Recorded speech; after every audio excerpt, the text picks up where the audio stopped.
Sex in Waukesha County Jail lobby, va va voom. Waukesha man, woman accused. Here's one that you don't hear about every day. A man and a woman are charged for having sex inside the They lobby found love of in the a public Waukesha place. County Jail. Bill Miston explains now changes could be coming. It's around 1:30 in the morning on May 2nd. 28-year-old Desmond Intimate Cleveland hours. grabs a floor mat and brings it to the corner of the jail lobby and lays down next to 67-year-old Karen Hill. About 2 hours go by until Hey, babe, Hill you turns sweet? around. And that's when we're going to blur this video. 4 minutes later, Cleveland gets up and 4 walks minutes? out. And not much later, That's all he another had. woman walks into the lobby. The incident highlighting an area that a county supervisor says the county Good is grief. lacking in. It's a love story, kids, and I, for one, couldn't be more proud for the both of them, because if that old bat can get out there and find someone to really knock her hip back into place from time to time, there's some hope out there for all of us. A Waukesha man and woman separated by nearly 40 years in age face disorderly conduct charges for having sex in the Waukesha County Jail lobby. The accused are 28-year-old Desmond Cleveland and 67-year-old Karen Hill. He laid the floor mat out for her like a true gentleman.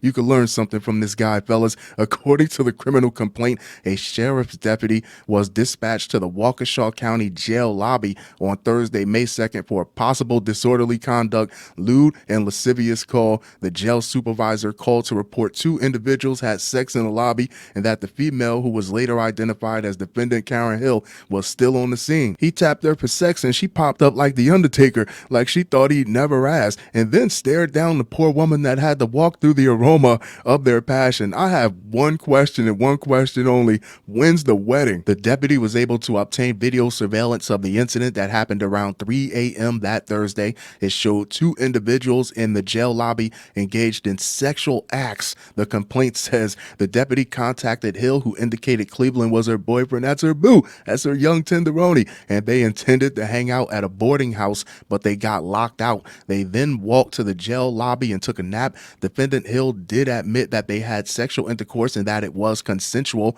The complaint says Hill indicated she tried to cover both of them up with articles of clothing so no one would see them. The complaint says the pair have been dating for 5 years. 5 years without a hitch, and everything worked out fine. He's found himself a more mature woman. She's found herself someone who can withstand the intensity of her loins. You could turn coal into diamonds down there. You see how he tapped out after 4 minutes? And what's a little exhibitionism in the grand scheme of amore?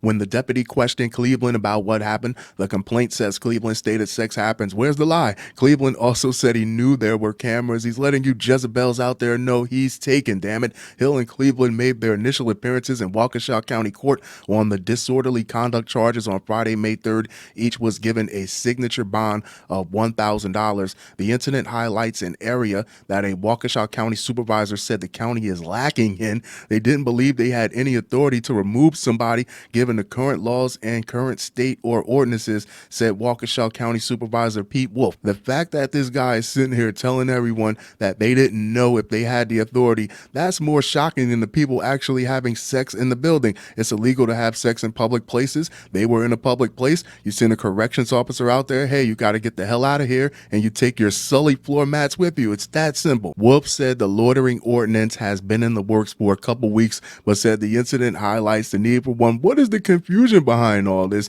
You can't hang out in a lobby if you're not picking someone up or if you're not coming to visit someone, and you definitely can't have sex in the lobby. Between the two, between that 1-2 punch, there should really be no confusion. If they're there and they have a legitimate business purpose for being there, that's no problem, Wolf said. But if someone's staying, camping out, or doing anything beyond what would normally be business, that's the purpose of it. Wolf declined to comment on the case against Cleveland and Hill, but he said he plans to introduce the loitering ordinance later in May. What is he really going to say? Yeah, I wouldn't want to let anyone further know how incompetent you really are on this issue. You have a whole building full of law enforcement officers. You send 1 or 2 guys out, hey, you got to get the hell out of here. Then you put up a sign, no loitering, no sex, no smoking. How confusing could it possibly be?